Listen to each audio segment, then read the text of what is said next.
All right, guys, we are with Coach Sacco, 41 years football and strength coach, and we're going to take a little tour of the weight room, and it's beautiful to me. I mean, some of this stuff reminds me of the high school weight room when I grew up in Edison. You were talking about like the first high school weight room was like a little bit bigger than your office. I remember we didn't have a weight room. The football team was lifting in the locker room. I remember seeing a guy do curls against like one of the standing beams, back against the wall. I've seen that, but when I took over for Chuck Donahue, who was my mentor basically, he's been at Southern the last bunch of years. When he left St. Joe, of course for financial reasons, he had a son and twins on the way. We had a little weight room over where the elementary was, where I went to school there, because K through 12 was in the same building, just a few blocks down the road. And under the stage, we had this little room. So we had 2 benches, a makeshift squat rack, a couple of makeshift platforms, one the parents did.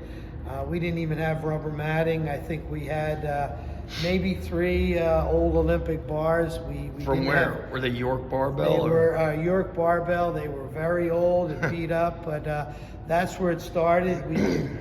There was no ventilation other than a little fan in the window that went out onto the playground where the little kids played. And, right. We would only fit maybe 8 kids in there at a time.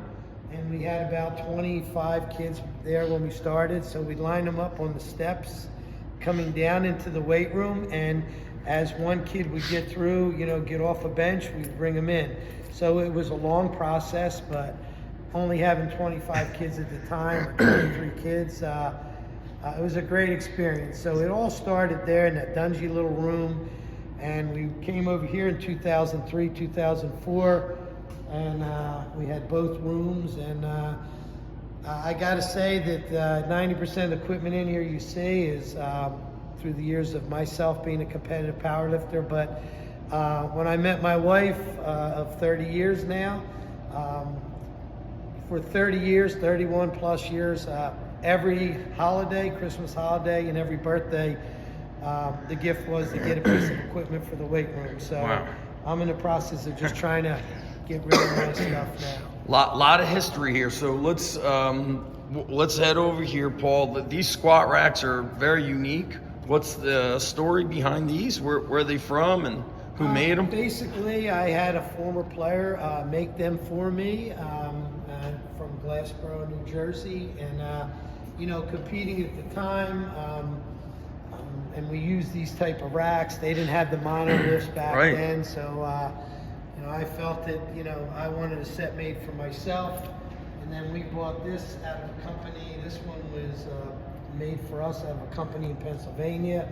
I think it was actually in Lancaster. Okay, I was just in Lancaster over the weekend. And these other sets, once again, a former player made them for me.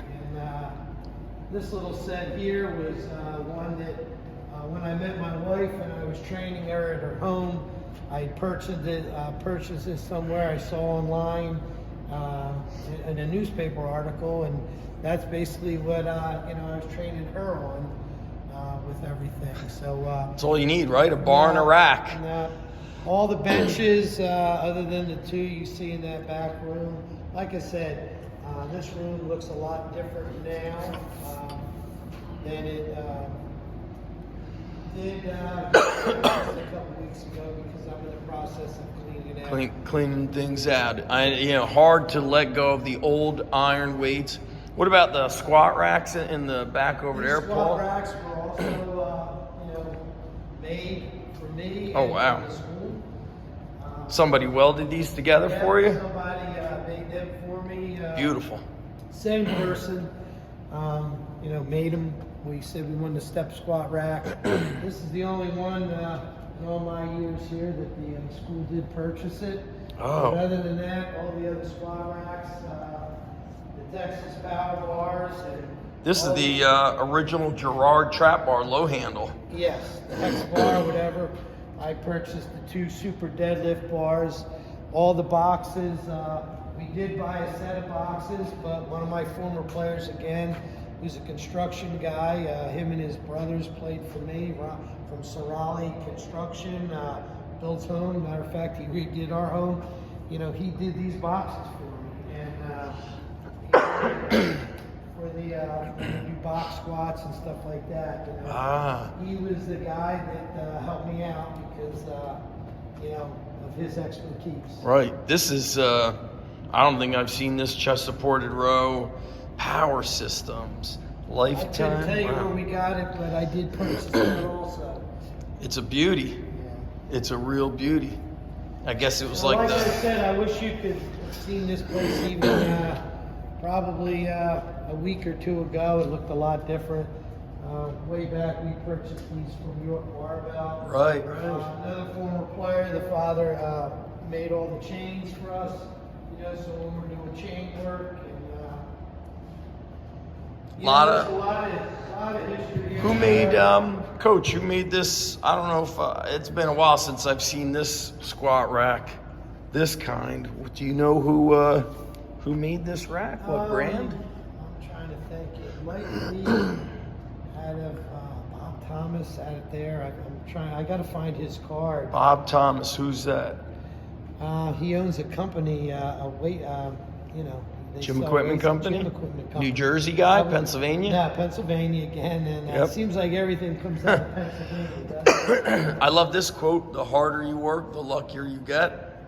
Yeah, we have a lot of great quotes. I'm big on character, sir, and, you know, every time I went out to, you know, do our little recruiting thing to the elementary Catholic schools, which when the diocesan closed the school, we were no longer allowed to do that. But for the years that I went out, you know, with our principal and our athletic director, you know, my biggest thing to the young kids, boys and girls, was about character. You know, anybody can be a great athlete, but you know, character, I always said to the kids, even, you know, as of a couple weeks ago, when we're training before we go out to practice, is that, you know, anybody can have a coach stand there with them and preach to them, yo, you know, you didn't finish your bench, you didn't finish your squats or your power cleans, you know. But it's the kid that took us so far here, the overachiever kid, that basically you didn't have to tell them what to do. You put the workout up, you know, on the board, and the backboard, and stuff like that, and they got it done. And I've seen over the last probably 5-6 years, more kids just coming in here. We take attendance every day. We weigh the kids in every Monday to make sure their weight stays, you know, that they're not losing a lot of weight, you know, during the season, especially during them hot practices. But, you know, what do you do when your coach is not standing behind you, addressing you, hollering at you, and stuff like that? And we've had some great kids that, many great kids in 41 years that you knew they were doing the workout. But I've seen the last 6-7 years where kids are just coming in, getting checked in, and you got to stand behind them, and you got to watch them. And I tell the kids, there could be 20 kids in this room, 10 in the back, training at one time. And doing this my whole life, I know who didn't do this, who didn't do that, who didn't do their 4 sets of squats, who didn't do their leg extension, leg curls, the remaining deadlifts. It's just a part of me that I know you didn't do that. And when kids tell you, nah, coach, I just did it, you know, and you look at them and you know they didn't. I just say, hey, you could lie to me all day, but the worst thing is when you lie to yourself. Yeah. I'll never understand those who don't want to work. That's a, You know, even as of last week, you know, we're playing Wednesday night after we had lost to DePaul up north, you know, on that Friday, and here it is. We're back in the weight room. You know, we had a 3-hour ride home from Wayne, New Jersey. Saturday morning, the coaches met. Sunday, we brought the kids in. We went to family mass. Came back in at 11. We lifted till 11:45. We did films. We went out there, tried to get the kinks out. Monday, we lifted hard. Tuesday, you know, was our walkthrough, and we had to play Wednesday night. So even that late in the game, we always trained. And during the season, you know, we're not pushing the heavy weights like we did. But basically, we are going to make sure they train. And wherever I end up down the road, you know, I'm going to do the same thing. Train year round. Change it. I think train year round. Absolutely. So I see you got even seated calf raise. You got these old Nautilus machines. Yeah. I mean, I had the dip bar made for me. oh wow, beautiful. You know. That is beautiful. That's great. So was that also a former athlete who welded it? Yes.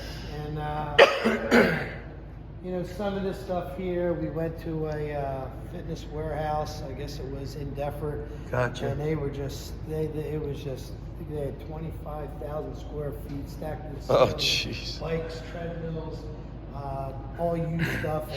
And me and my younger brother, who played for me, was on the first team that I ever coached here in '82, '83. And basically, we just, you know, we would pick up some, you know, odds used and ends machines that you know, we could use. And what about take a look here.